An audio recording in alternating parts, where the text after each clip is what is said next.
Hello and welcome to Your United Way. My name is Ashley Wright and I'm your host for today's show, and I'm also the Executive Director for the United Way here in Paducah and McCracken County.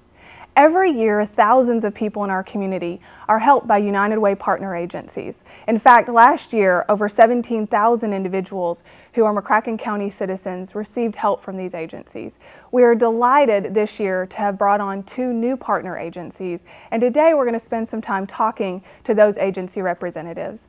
We're delighted to have Terri, who is with Ladies Living Free, here to talk with us a little bit about your program. Thank you for being with us, Terri. Thank you. Now, there's probably some viewers out there who are not familiar with Ladies Living Free, so can you tell us a little bit about the program? Yes, Ladies Living Free is the women's division of Paducah Lifeline Ministries, and we first opened our doors in May of 2007.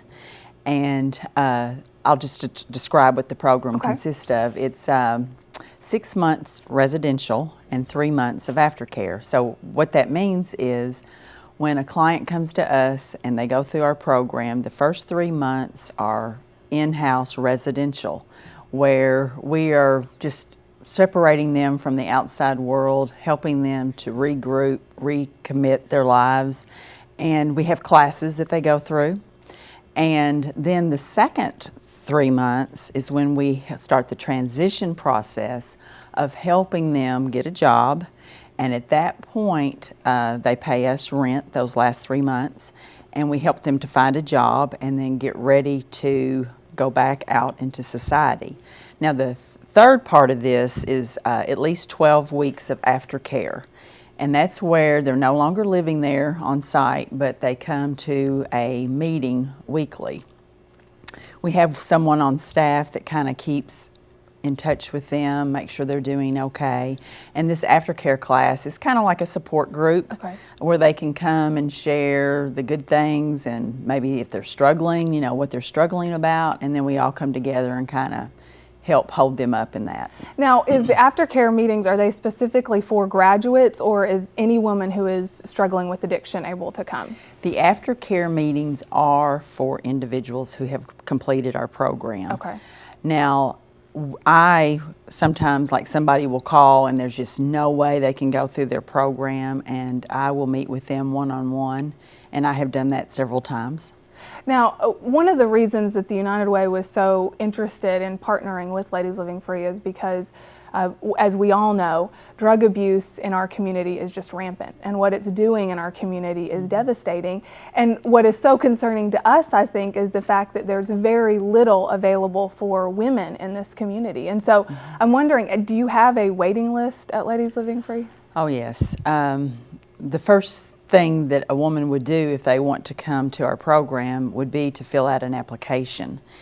And we only house 19 women, and that's like every 3 months, we are taking a group of women. So if you can only house 19, that's basically 9 or 10 women that you take each time.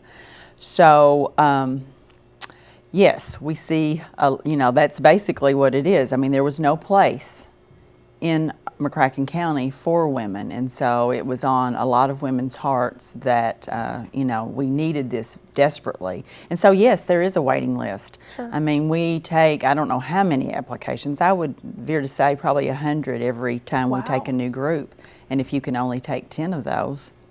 Well, how many women, so potentially how many can graduate in the course of a year from your program? Typically it's about 40 women, because every 3 months we're taking a new group, then that next group moves on. But if you do the math, it's 10 women that could reasonably go through our program. Now, that doesn't mean that it's 40, because for whatever reason, if a lady is not court ordered by the court system to stay there, then she can she can leave voluntarily. So it may, like, we start out with a group of 10 and we only end up with 5 or 6. Now, you talked about court ordered.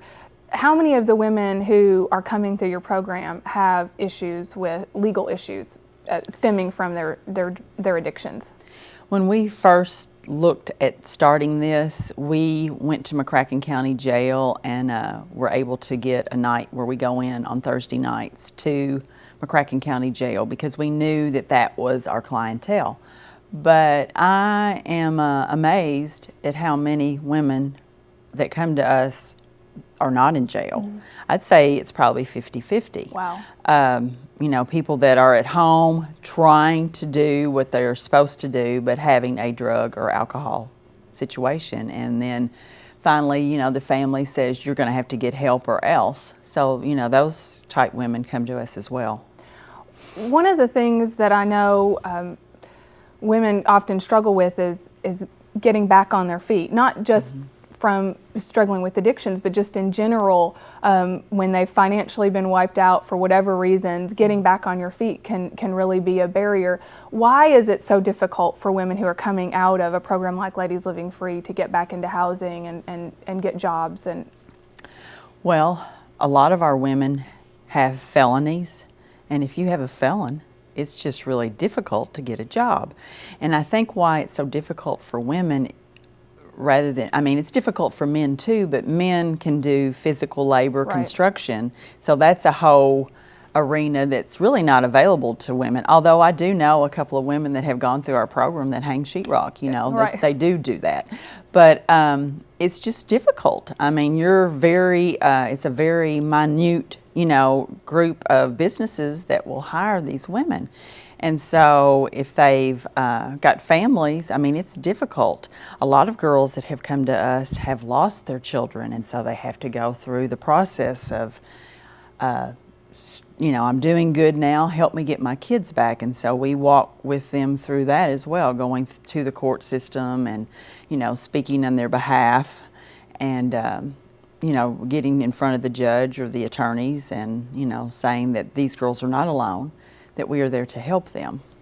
One of the things that the United Way does now is we fund programs, not just agencies as a whole. So what the United Way is doing for Ladies Living Free is funding their transitional living program. Can you talk a little bit about what that program specifically is doing for these women? Yes, we are really excited about this program.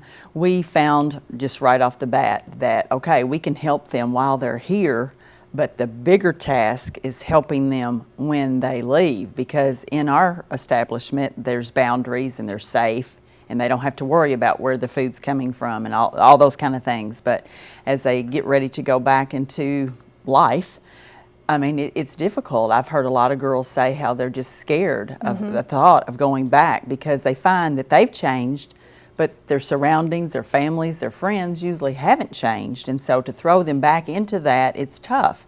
So we knew that right on that we needed to help them with maybe their physical appearance. We've helped ladies, you know, get new teeth because a lot of times the drugs will, you know, destroy that. Like if they don't have their GED, we will help them get that. And with this new transitional program that United Way is helping us with, we are able to do some new things that we've not done before. And one of those things is having a computer class where we can, I mean, because everything's done on the computer now. And so teach them how to go on and maybe fill out resumes, teach them how to dress for success. Maybe when the girls, you know, we got them a job, they're working that, but they're having trouble with trying to find a house to live in. So we help them go through that process. There's just so many different things that in transition that you have to help them with. And we are not, you know, once they leave, we tell them we will always be a partner with you if you will allow us. You know, we want to help you through the good times and the bad times. And it is a difficult thing for them a lot of times. If they don't have their children and going through that process, I mean, all those things we're trying to help them with. What does a successful graduate of Ladies Living Free look like?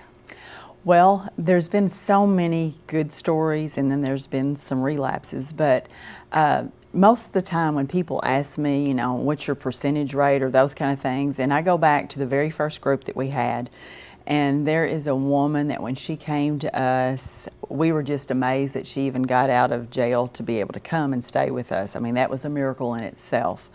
And she is doing wonderful. She got a job with a store here in town, and that store branched out to Murray. and they transferred her to Murray because really that's the area that she was from. And now she is a manager at this store. I mean, she's got her kids, her husband. They're doing fantastic. Wonderful. Yes, they're doing great.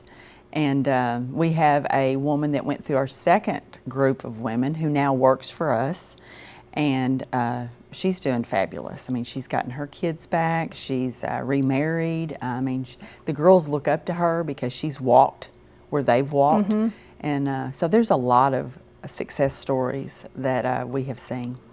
What if someone right now is listening and is, they're really struggling with an addiction, or they know somebody in their life that is struggling with an addiction? How can they even reach out to Ladies Living Free to find out if they can participate in your program? They need to call us. I mean, the phone number is in the book, but I mean, I'm sure that you'll give that today, or I can give it right now. Go ahead and give it. It's now. 448-0961, and that would take them directly to Ladies Living Free. If you leave a message and you don't hear back in a day or so, call back.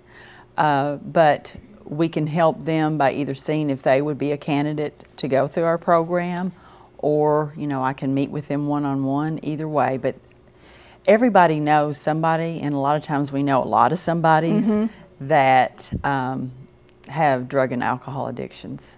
I know, in our mind, we have this idea that a drug addict is under some bridge shooting up, and so it's easy to kind of push them to the side because most of us don't necessarily know people like that. Right. But the reality is that they're sitting next to you at work and next to you at church and all around us. Yes, they are.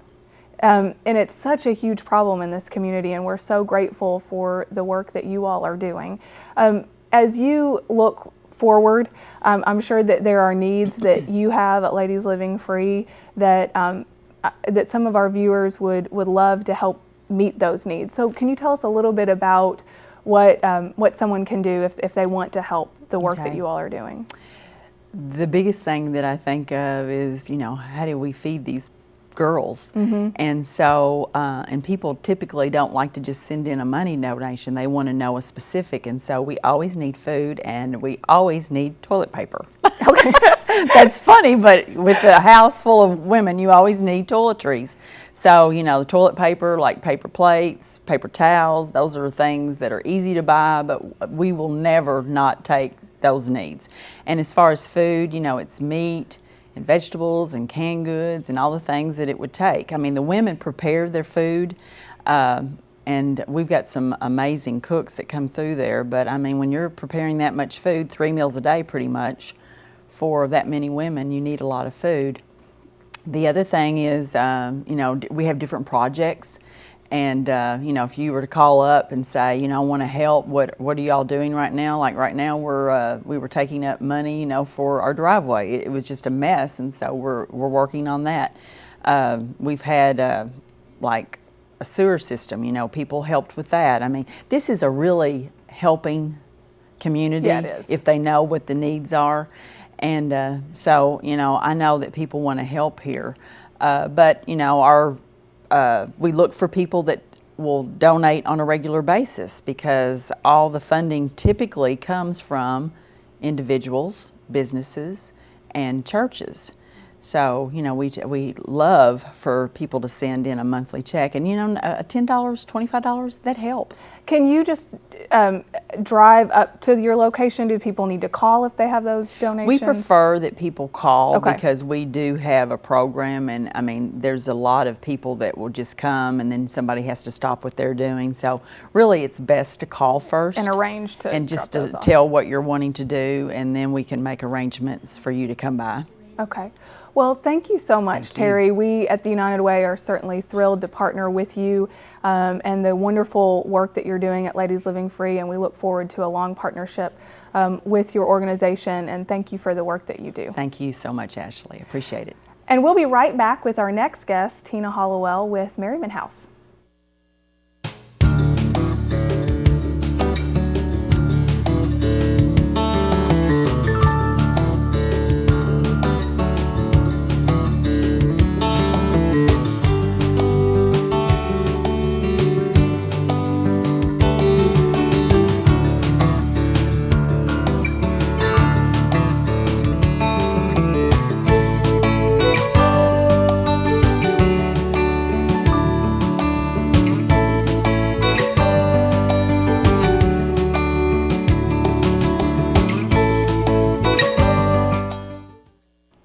Hello and welcome back. Thank you for joining us. Today we are talking about our new partner agencies, and we have with us Tina Hollowell, who's the Assistant Director at the Merriman House Domestic Crisis Center here in Paducah. Thank you for being with us today, Tina. Hi, Ashley. Thank you. For viewers that are not familiar with the Merriman House and what it does in this community, can you tell us a little bit about the services that you offer? Well, we have a shelter where families come in that have been a result of a domestic violence situation. We have several outreach programs. We serve 8 different counties here in Paducah. So throughout all of the Purchase area? Yes, we serve 8 different counties, Fulton, Paducah. You don't have to go through all of them. But throughout the Purchase area, you all are providing services. Yes. And the shelter is here in McCracken County. Yes. Do you ever take men into the shelter? Yes, we do. Sometimes if we are full with the women, we will make arrangements for the men to stay in other shelters or in other areas. Obviously, if we're full with women, we have to provide other services for them. But I would assume it's predominantly a female-based client population. Yeah, and a lot of the times when I'm talking, I'll say women because we do primarily, that is, women and children that come into the shelter.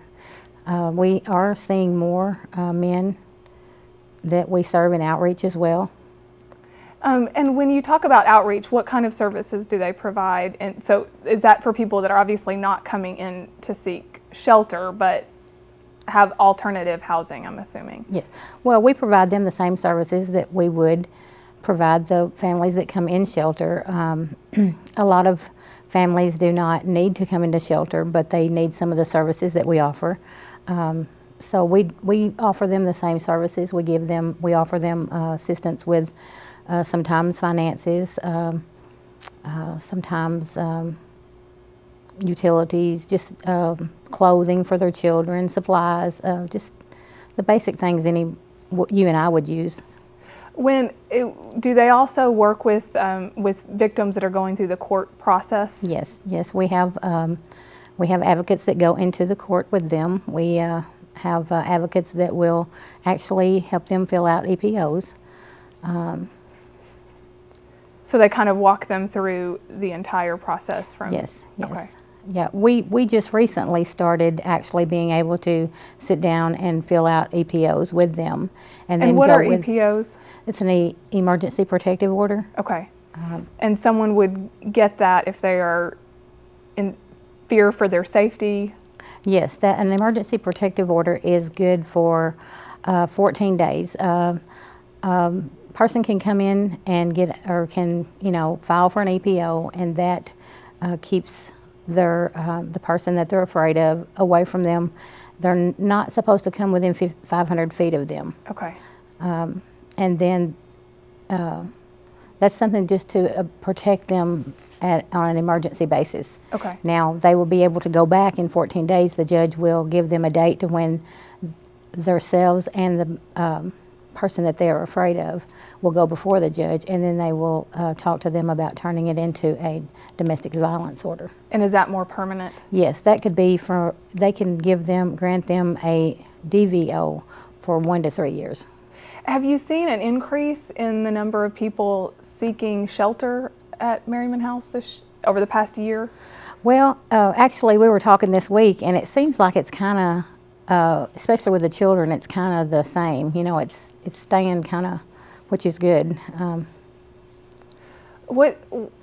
For most people who are watching, they probably have no idea what it's like to be in a shelter. So can you kind of talk about what an average day is? I'm sure you're going to say there's probably not an average day, but what does that look like in a shelter for victims of domestic violence? Well, in our shelter right now, it's, there are no private rooms, but it basically the same thing that happens at your house every day, only you multiply. You have 30 people in the shelter sometimes, women and children that get up in the morning. They get their children off to school, then they, start doing the things that they need to take care of. We have We have an advocacy team there at the shelter that works with them in order, to get them child care. We have transportation, different things that, the basic things. A lot of times the women come into the shelter, they leave their homes with nothing. Nothing, not just the clothes that they have on, and their children as well. So the first thing they have to start doing is getting their children enrolled in school, start looking for services. That's something that we help them with. And do you help them with housing and getting them kind of back on their feet once they've been through? Yes, we have housing advocates, a housing advocate at the shelter now that makes them aware of the different resources, the different programs that are available. Some of them they qualify for and some of them they don't. It's just, and that determines too how long they're there a lot of times is when they can actually, some of them come into shelter and they've been isolated from the community and they haven't even worked, and they just have to start where they are. I think every family comes in a different circumstance. You just have to meet them where they are and just start from there and go with them. And you probably see people, like you said, in all different circumstances, people that have been completely isolated all the way to people who are probably working full time and in some ways self-sufficient. Yes, and we do. It is. We have ladies that come in there that are, going to school, work, have a full day just like the rest of us. They still get up in the mornings. We have 4 bathrooms and 30 people, so you can imagine, it gets a little chaotic in the mornings and in the evenings, but, it's amazing how they really pull through and do well. A lot of times when people think about domestic violence, they primarily think about the adults, the adult victims, and the perpetrators involved. But we know, and as you have mentioned, children play a big role in domestic violence. So can you talk a little bit about what you all are doing for the children in shelter? Okay. Well, a lot of times the children come in, and children really don't understand what's going on. The first thing that they recognize is, I've been took out of my house.